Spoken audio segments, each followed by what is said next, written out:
Ladies and gentleman, boys and girls, तो दोस्तों आज इस शनिवार के दिन हम फिर से आपके बीच हाजिर है सरफराज कुरैशी जी के साथ गुफ्तगू आगे बढ़ाते हुए हमारे पॉडकास्ट के अगले एपिसोड में, जिसका टाइटल है बसुन बोलो 7.2।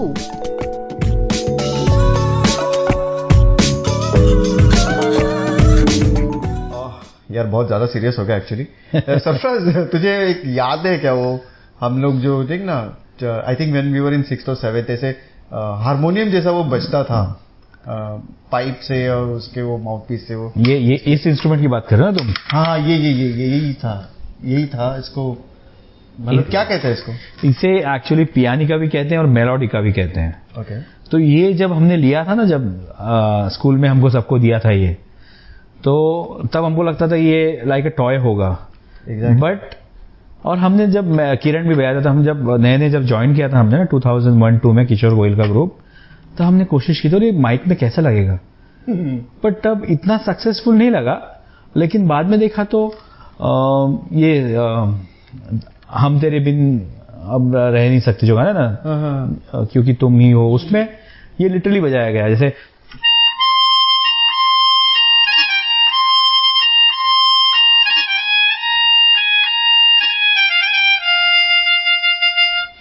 ये बजाए, फिर एक और एक गाना था,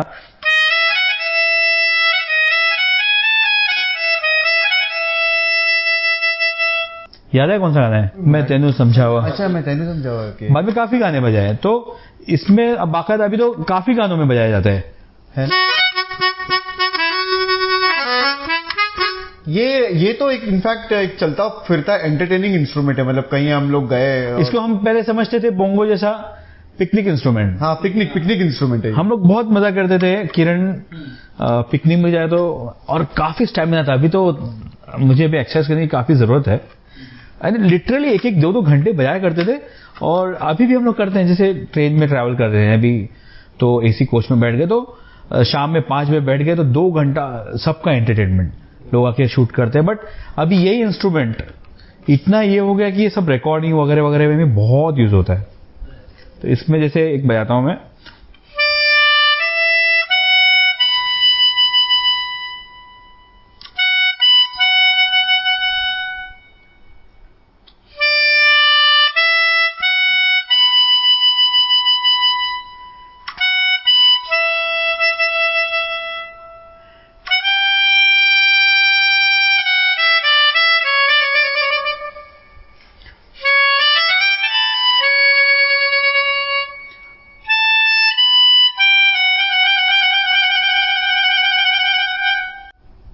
ये एक्चुअली बजा है माउथ ऑर्गन पे, बट ये पियानिका पे बजा सकते हैं हम लोग। और इसमें भी पियानिका का एक तो फूकना है, बट आपको इसमें अपना ओरिजिनल आपका फील भी डालना ही पड़ता है। जैसे फ्लूट में भी हम लोग वो करते हैं ना, यस विब्राटो है। जैसे इसको प्लेन बजाएंगे हम लोग, ये प्लेन हुआ, फिर मैं इसको, ये जो कंपन है ये सब डालना पड़ता है। तो ये वही कह रहा था कि इसको पिकनिक इंस्ट्रूमेंट हम समझते थे, और काफी गानों में बजाया गया है बाद में। ये हमारे स्कूल टाइम पे कहीं अगर हम लोग ऐसे पेरेंट्स से लड़ झगड़ के कहीं जाते थे, तो वैसे यहाँ पर ये पियानिका और बोंगो लेकर, अरे लिटरली पुणे हम लोग गए थे 10th के बाद, तो सब मजे किए हमने। और एक दिन मैं रिक्शा में पीछे भूल गया है पियानिका। वो पियानिका याद है, मैं फिर हम लोग उस पियानिका के चक्कर में नंबर मिला था ऑटो का, हम जाके हमने एनसी भी किया था, रात भर पुलिस स्टेशन में बैठे थे। ऐसी भी यादें हैं। है ये मिला कि नहीं वापस? नहीं मिला, नहीं बैड लक। वो एड्रेस पे कोई दूसरा इंसान रहता था, तो वो नहीं मिल पाया, वो बैड लक था। और उससे बड़ी और बैड लक मेरे दोस्त का था, बिकॉज वो मेरा पियानिका नहीं था, मेरे दोस्त का था। अरे बाप रे। बट ऐसी यादें हैं।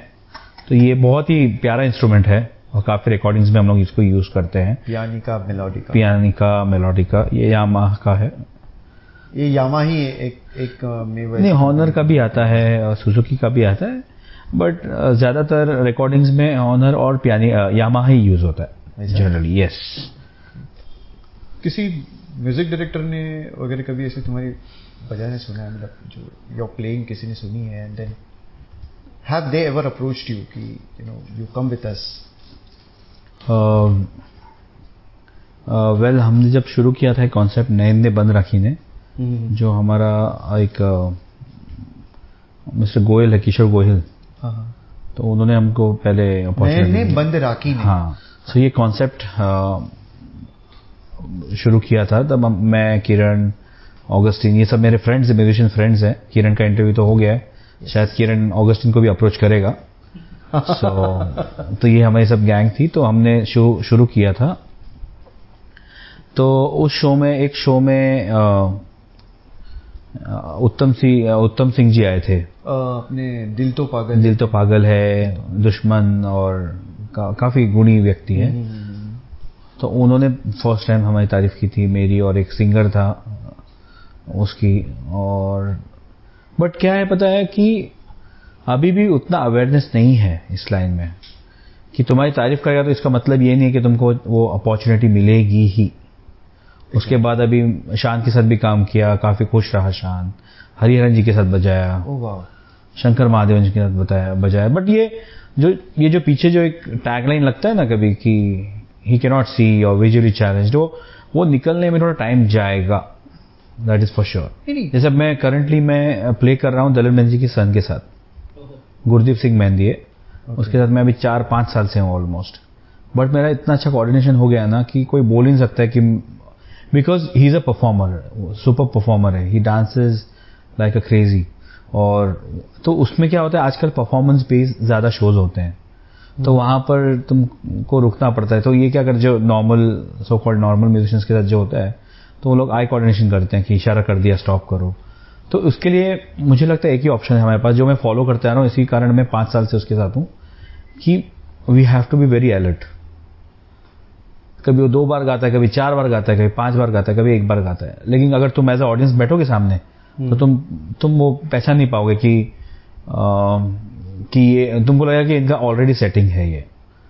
तो अलर्टनेस की वजह से भी गुरदीप के साथ हूँ, फिर मैं स्वरूप खान के साथ भी बजाया, जो इंडियन आइडल में थे ना, जिन्होंने गाया, ये कौन सा गाना गाया, आयो रे मारे रंगीरो मेहमान, वो गाया है। फिर घूमर उनका कॉम्पोजिशन है, वो सब तो उनके साथ भी बजाया मैंने। बजाया तो काफी लोगों के साथ, लेकिन वही चैलेंज उनको आई कोऑर्डिनेशन का ही लगता है। बाकी तो they are very happy with our performance, जो स्टेज परफॉर्मेंस उनको बहुत पसंद है। सिर्फ उनको चैलेंज वही लगता है, वो थोड़ा सा हटने को थोड़ा टाइम जाएगा, बट हम लोग करेंगे। अभी ओवरऑल जो चल रहा है ना, जो शोज होते हैं, इसमें तुमको इंटरैक्ट करना पड़ता है ऑडियंस से। तो सिंगर चले जाता है ऑडियंस में, तो ऑडियंस में जाता है, तब कभी वो ऑडियंस से गवाता है, तब वो बताना पड़ता है कि please stop here, start here. तो वहां दिक्कत आती है, बट वो भी हो जाएगा। जैसे मैंने स्टार्ट किया, राहुल एक है मेरा फ्रेंड, वो भी अभी सिद्धार्थ से बजा रहा है, किरण है।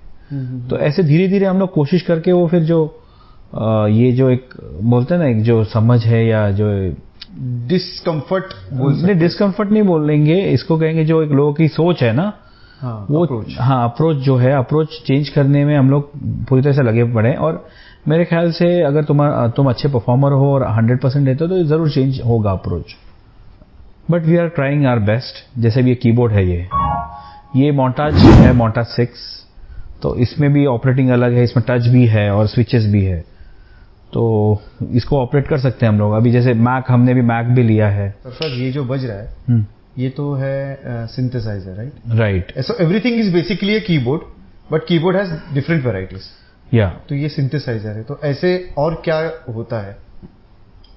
जैसे पहले का आया था, ऑर्गन आया था, ऑर्गन में 2 लेयर हुआ करते थे, और फिर उसके बाद ईपी करके आता, इलेक्ट्रिक पियानो, उसमें एक वर्डली का केक होता है, वायरलेस कीबोर्ड होता है। उसके बाद और क्या कहते हैं उसे, काफी इंस्ट्रूमेंट, पियानो में काफी वैरायटी है। जो बेस है ना, वो है पियानो। अच्छा, ये जो पीछे है ये, हाँ, ये जो है ये बेस है हर चीज का। उसकी, और ये जो मेरे पास ये कीबोर्ड है, इसमें हजारों साउंड्स हैं। जैसे मैंने अभी पियानो बजाया, मेरा फेवरेट पियानो, तो पियानो ही लग गया मुझसे जब तूने तुझे मिट्टी बताया। बट इसमें जैसे अलग अलग साउंड्स है। ये मोंटाज का तो खासियत है साउंड्स का। जैसे एक ये साउंड है, देखो, ये सिंथ साउंड है।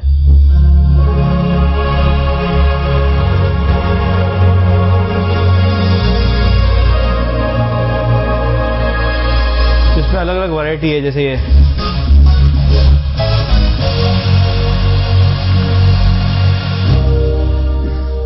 अब ये साउंड मैंने किया, जैसे एक गाना, एक बैंड है तो उसमें समझो मैं अकेला ही हूँ, जैसे यूएस का बताया था मैंने, तो वहां पर बेस भरना है मुझे, लोज अकेला हूँ तो कुछ ना कुछ करना पड़ेगा ना, तो बेस मैंने लेफ्ट में किया हूँ और राइट में कॉर्ड्स है, तो ऐसे अलग अलग साउंड्स है इसमें, काफी साउंड्स है इसमें।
तो ऐसे अलग अलग पैचेस होते हैं, शायद आइडिया आ गई होगी। एग्जैक्टली। तो इसमें काफी साउंड है, हमको तो शाम हो जाएगी करते करते। बट एक बताता हूँ तुमको साउंड, ये एक हम ये एक पैच है, ये वॉइस जो स्टैकेटो जैज वॉइस जो जैसे सुनाता हूँ मैं तुमको,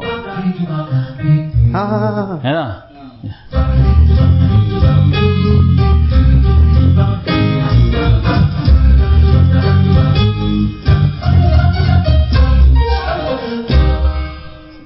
तो इसमें नेचुरल जैसे वोकल्स होते हैं ना, वो जैज वोकल्स होते हैं, तो ऐसे वैसा साउंड है ये।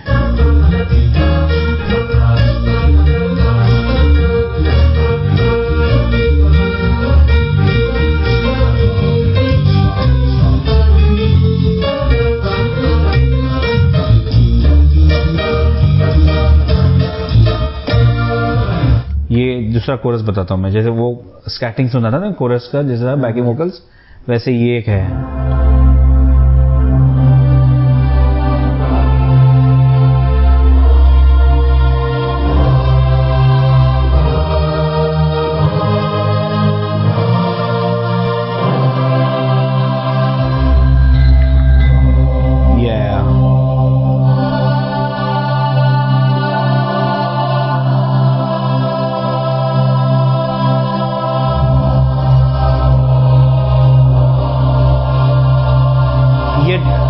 डिफरेंस पता चला, ये भी कोरस ही है और ये भी कोरस ही है।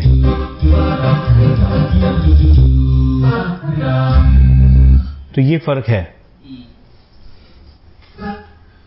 वैसे इतने सारे जो पियानो है और ये कीबोर्ड है, तुम्हारा मन करता है तो क्या बजा लेते हो? मैं तो पियानो ही बजाता हूँ जनरली, मुझे पियानो ही पसंद है। हाँ। और जैसे मैंने बताया वो अर्ली करके एक आता है कीबोर्ड। अच्छा। और एक आता है रोड्स, कहते हैं उसे, रोड्स ईपी। मैं बताता हूँ तुमको, ये देखो, शायद ये फर्क पता चल रहा होगा ना।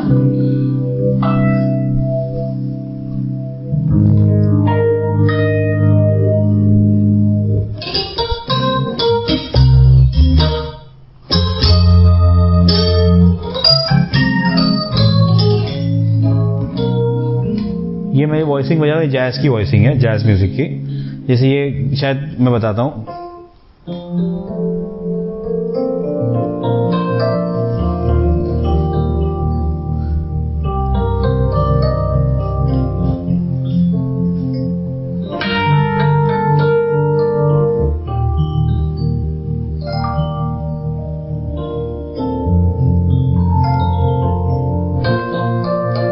ये पता है गाना कहीं तो उसमें उसका इंट्रो है ये, या तो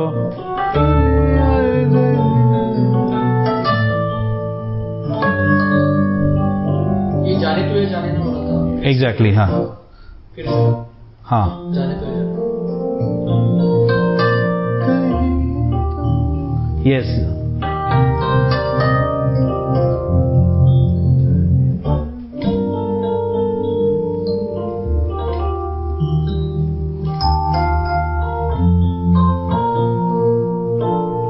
तो ये ईपी साउंड है ये। अभी जैसे जो भी सॉन्ग है, मतलब जो परफॉर्मिंग सॉन्ग्स है सरफराज, मतलब व्हाट यू डू डिफरेंटली। मान लो कि अगर मैंने कोई एक गाना से, जैसे दो दिल मिल रहे मगर चुपके चुपके गाना मैंने सुना है, ठीक है ना, तो ये तो गाना मैं I can listen to it on the CD और जब भी, पर मैं शो में आऊंगा और मेरे लिए ये गाना बजेगा। So how do you make this different for the people to listen to it? There are two things. एक तो होता है कॉन्सेप्ट शोज बोलते हैं जिसे, हाँ, जिसे you can not change anything, you have to play what exactly it is there, like जो भी कट टू कट बोलते हैं उसे। ओके। और एक हम लोग जो पसंद करते हैं वो भी हमको आता है बजाने, हमने किया है वो, लेकिन हमको पसंद है कि खुद का इनपुट, खुद का कुछ हाँ, that's what I want to know, हाँ। जैसे भी दो दिल का तुमने बताया, तो ये नॉर्मल है ना, दो दिल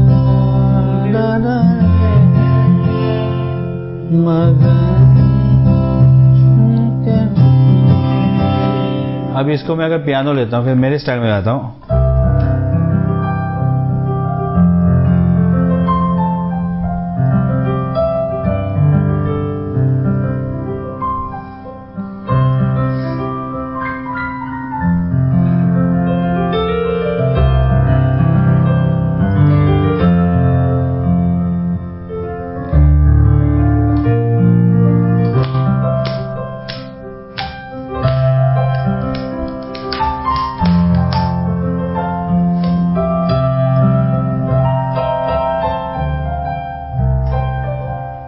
ऐसे हम लोग उसको इम्प्रोवाइज करने की कोशिश करते हैं। और जैसे काफ़ी सॉन्ग्स हमने खुद अरेंज भी किए हैं अलग अलग स्टाइल से, तो उसमें हर अभी जब तक आपकी एक जगह नहीं बनती तब तक आप 100% तो एक्सेप्ट नहीं कर सकते लोग, नहीं, किसी को भी। बिल्कुल। बट हम क्या करते हैं, हमने किए कुछ गाने हमारे स्टाइल में हमने अरेंज किए हैं। और जैसे अभी 20 सॉन्ग्स है, तो आउट ऑफ 20 हम लोग 2-3 सॉन्ग्स हमारे स्टाइल के पेश करते हैं। मतलब each time when you do a show, या एक ऐसे ग्रुप भी है जिन्हें एज इट इज ही पसंद है। जैसे हम लोग ये बजाएंगे आज, अगर मैं बजाता तो तुम तुरंत बोलोगे ये गाना तो पता है मुझे, जैसे है ना, 3 नोट से पहचानेंगे ना।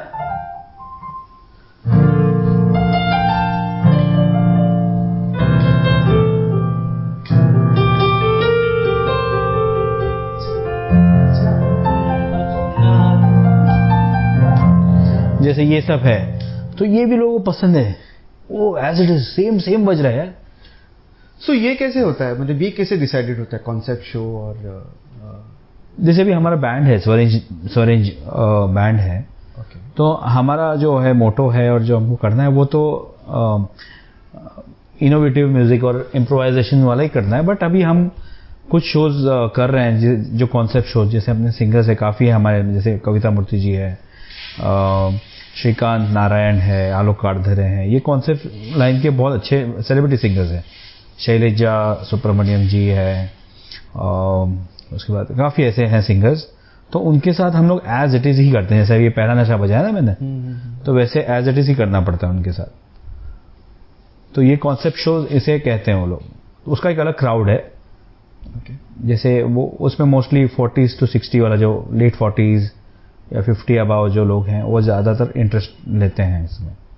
तो इसमें आपको एज इट इज़ सब बजाना पड़ता है। जैसे अकॉर्डिंग का पीस हो गया, समझो दिल की नज़र से,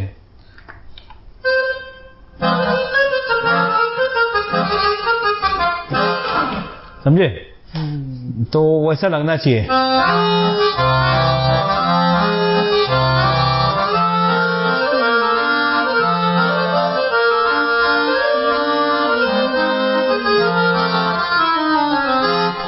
तो ये सब एज इट इज बजाना पड़ता है।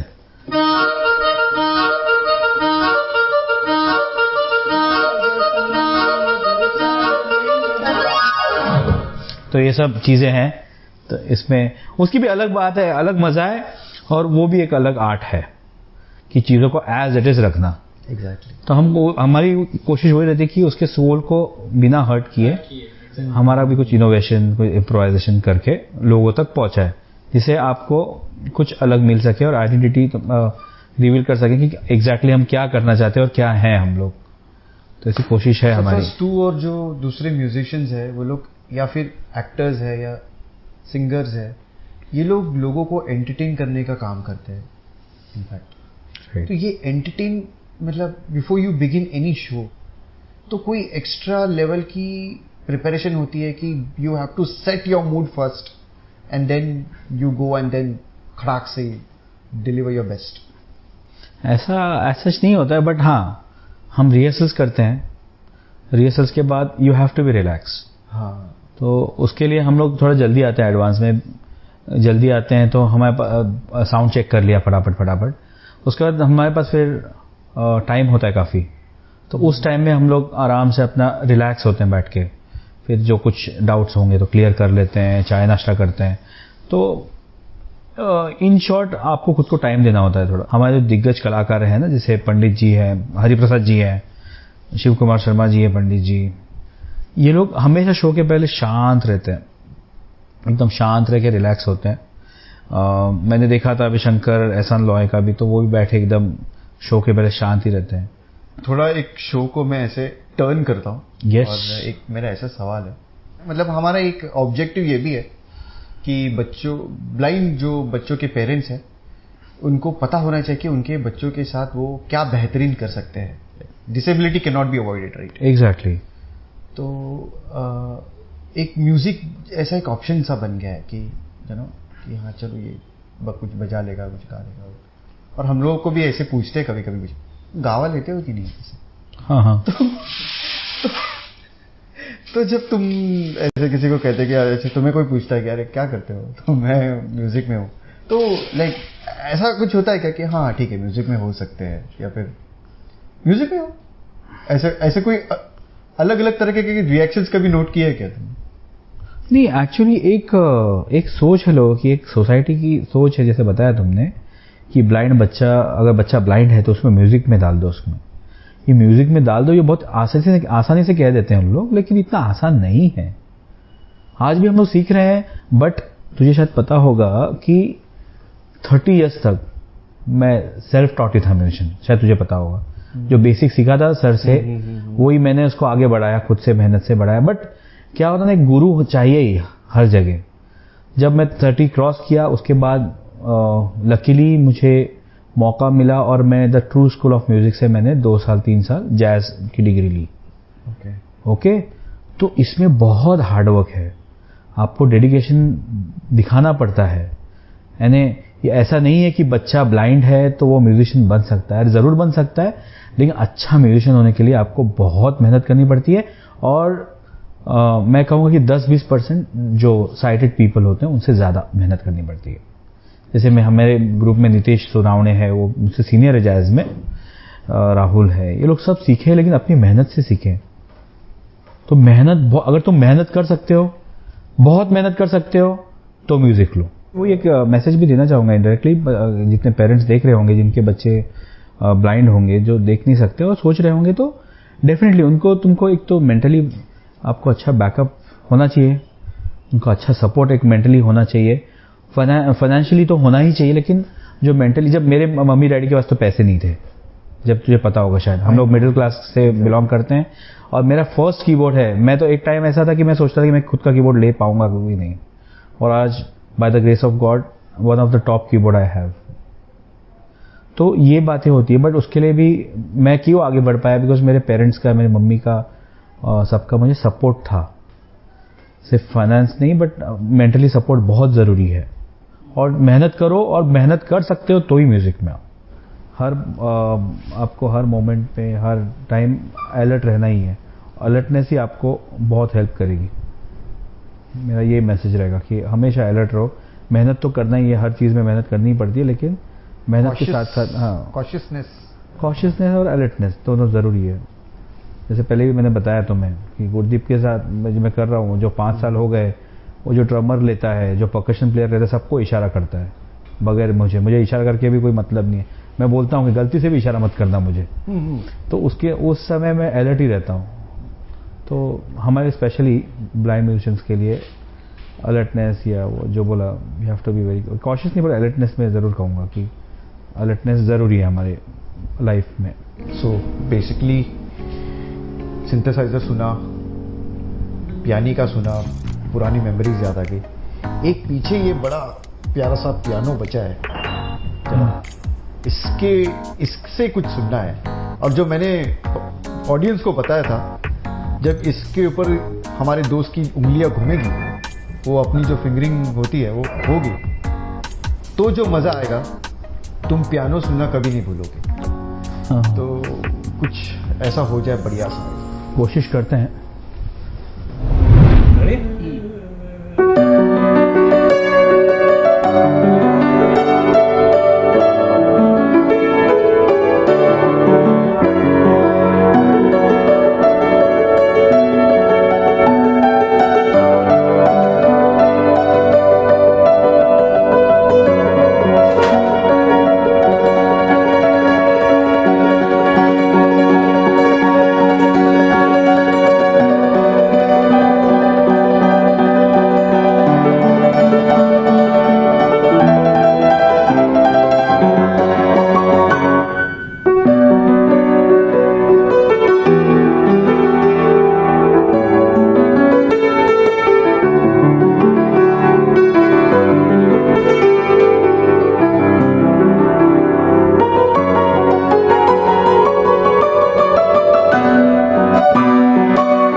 बड़ा मज़ा आ गया सरफराज, काफ़ी बहुत सारी मेमोरीज ताज़ा हो गई और काफ़ी लंबा चला ये शो एंड अभी finally we are concluding this show.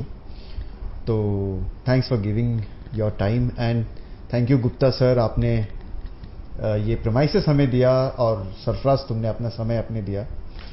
और अभी किरण, मैं चाहता हूँ कि तू भी आए और थैंक यू. हाँ, मैं बहुत चाहता ही था कि आनंद गुप्ता सर के बारे में मेंशन करे. So once again as a channel owner मैं भी आपको बहुत बहुत थैंक यू कहना चाहूँगा, क्योंकि जब भी बसुन बोलू का शूट होता है तो हमेशा मैं एक बड़ा सवाल होता है कि अभी कहाँ पे बैठे और कहाँ पे बात करें और कहाँ पे शूट करें. तो ये एक मसला हल हो गया. और हमारा सबसे पहला शो है, सॉरी किरण मैं तुझे इंटरप्ट करता हूँ, आज हमारा ये सबसे ऐसा पहला शो इतनी शो के बाद में कि जिसमें हमें ये ऐसा माहौल मिला, इतना जबरदस्त माहौल, ये जबरदस्त माहौल मिला है. Credit goes to Gupta sir, thank you so much.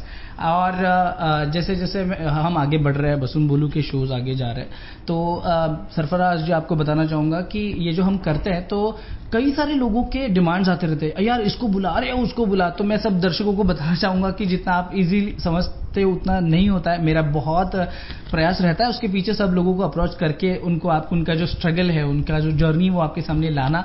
But थोड़ा धीरे धीरे जाता है क्योंकि उनके भी कुछ शेड्यूल्स होते हैं, तो उनमें से उनको टाइम निकालना डिफिकल्ट होता है. अभी जैसे कि आप सरफराज बताएंगे आपको कि कितना कब से मैं उनके साथ बातचीत कर रहा हूँ. क्या सरफराज? मेरे ख्याल से लास्ट ईयर से चल रहा है.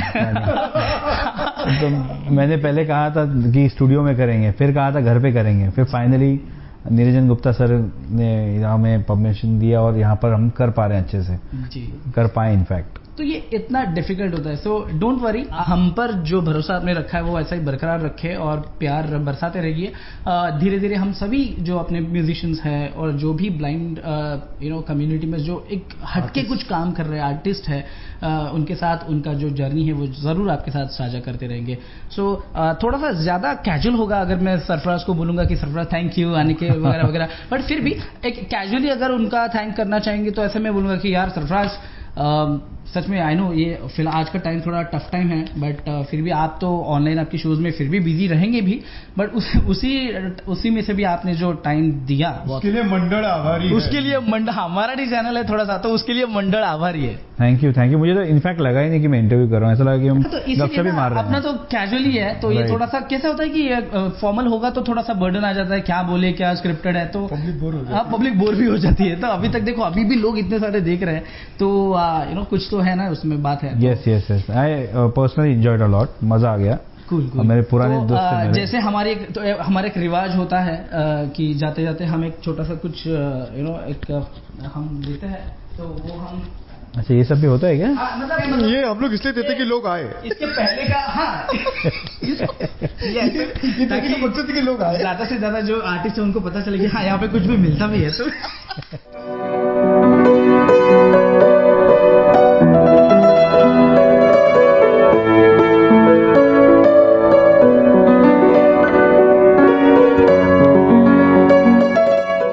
हमारी ये मस्ती, ये कैजुअल फेलिसिटेशन तो चलता ही रहेगा. वेल, इसी नोट पर हम इस एपिसोड में आप सभी की लेते हैं विदा. इस वीडियो के माध्यम से हम यही एक मैसेज देना चाहेंगे कि आपका बेटा या बेटी अगर ब्लाइंड है तो इन्हें यार म्यूजिक में डाल दो. ये सोच कहीं ना कहीं तो बदलनी चाहिए, क्योंकि फील्ड ऑफ करियर कोई भी हो, मेहनत और लगन इन चीज़ों को कहीं भी ऑप्शन नहीं है यारो.